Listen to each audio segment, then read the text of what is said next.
Tech & Co, la quotidienne, la start-up.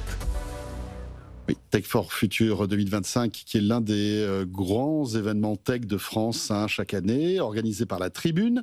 Ça y est, on connaît les 6 innovations de l'année dans les Hauts-de-France notamment.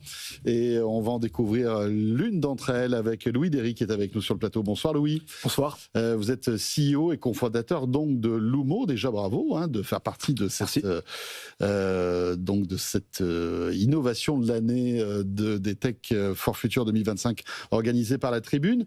Vous êtes dans la catégorie Start, je crois. C'est ça, exactement. Voilà, créé en 2024, c'est tout frais. Tout frais. En fait, Lumo.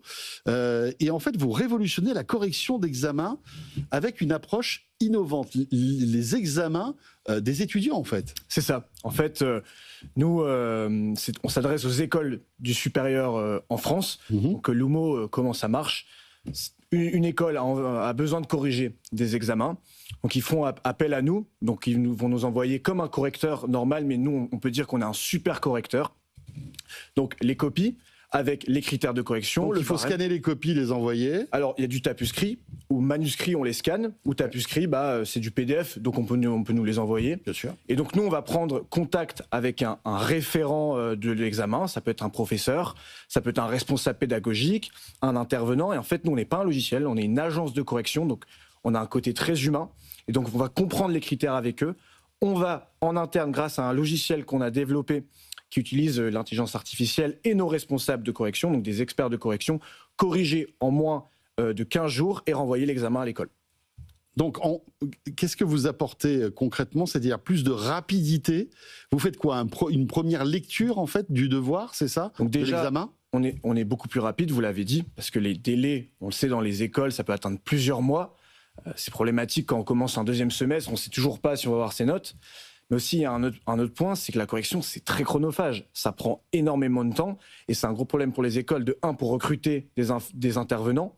Parce que quand on est intervenant, vous pourriez être intervenant dans une école, vous venez pour transmettre votre savoir et pas pour corriger des copies.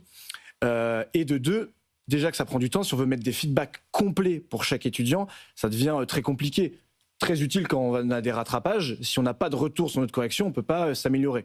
Donc nous, on va donner des feedbacks ultra complets tout en réduisant le billet de correction parce que si vous corrigez le mercredi à 14h ou le dimanche à 21h, vous n'allez pas corriger de la même manière. Notre IA, elle est impartiale. Comment vous mâchez le travail en fait pour le référent que vous expliquiez tout à l'heure qu'est-ce que vous allez donner ? Vous allez annoter le document ? Comment ça marche en fait ? Nous, en fait, on fait tout de A à Z. C'est le principe de l'agence, parce que le vrai problème des écoles, c'est la correction en elle-même. Donc si on mâchait le travail, il y aurait toujours peut-être ces délais qui sont importants.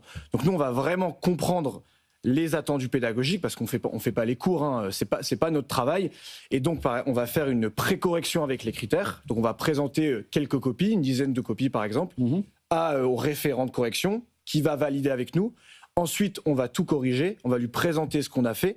Comme ça, on lui dit où sont les faiblesses, où sont les forces. On va faire des KPI, en fait. Et lui, il peut vérifier en dernier ressort, mais c'est vraiment pas le but. Donc nous, c'est vraiment de prendre la place de correcteur pour permettre aux intervenants, parce qu'il faut savoir aussi, dans les écoles, il y a les directeurs qui corrigent, les responsables pédagogiques, les rapports de stage, par exemple. Vous doutez bien qu'ils ont d'autres choses à faire, de se concentrer sur l'essentiel qui est leurs étudiants. Est-ce que c'est pas dangereux malgré tout de confier à une IA le destin en fait d'un élève ? Parce que finalement, même si après il y a, comme vous disiez, le saut final qui est fait par un humain, malgré tout, la grosse partie de la correction est faite par l'IA, si j'ai bien compris. On sait qu'on a une responsabilité qui est énorme, parce que si on met quelqu'un en dessous de 10, il va en rattrapage. Et si on remet en dessous de 10, il a pas son année. Et donc, il y a des vies qui sont en jeu quasiment à ce niveau-là. Donc, nous, on a conscience. Des destins, des vocations. On a conscience de ce principe. Et c'est pour ça qu'il y a une énorme part d'humain dans le processus. Il y a encore des critères. Bon, vous avez vu, on est très jeune, qu'on corrige à la main. Et on automatise à 100% quand on est sûr qu'il n'y a pas d'erreur. Je vais vous donner un examen qu'on automatise très bien. C'est la comptabilité. Sur un bilan. Voilà. C'est du cartésien, c'est facile. Exactement. Il y a des examens qu'on va revérifier, par exemple les rapports de stage qu'on fait aussi très bien. Et en fait, en automatisant, on va entraîner notre modèle Et une note, en fait, c'est l'IA, c'est quoi? C'est une probabilité par rapport à un résultat précédent. Donc, c'est la meilleure technologie pour donner une note. Il y a encore beaucoup de choses à faire. Donc, à l'heure actuelle, on a levé 300 000 € qui nous permet de faire notre MVP. Et donc, on ne compte pas s'arrêter là pour avoir les modèles le plus performants possible. Vous faites appel à quel large language model, justement? Alors, principalement Gemini pour l'instant, mais en fait, on a créé un système qui nous permet de switcher. En fait, moi, je suis responsable de correction chez Lumo et SEO aussi. Je switch et je teste quel modèle marche mieux pour une application. Parce qu'il y a énormément de typologies d'examens différents. Ouais. Il y a des modèles qui marchent mieux que d'autres. On aime bien Gemini parce qu'il permet d'avoir un contexte qui peut aller jusqu'à 2 millions de tokens, donc plus de 8 millions de caractères, donc ce qui nous permet de corriger des gros rapports et de prendre des contextes qui sont importants. Voilà. Tout ce qui est littéraire, c'est peut-être le plus compliqué, non, à corriger? On me le dit souvent, on prend souvent l'exemple de philosophie. Ou de la philosophie? Enfin, on ne fait pas de philosophie parce qu'il y a un trop gros aspect subjectif. On teste, on met les limites, on peut les mettre. Des fois, on dit on ne sait pas faire. Et des fois, on met des humains qui corrigent eux-mêmes, en fait. Parce que, comme je vous l'ai dit, on est une agence, on s'occupe de tout de A à Z, c'est notre promesse. Donc, on va mettre des humains qui vont corriger et non des IA.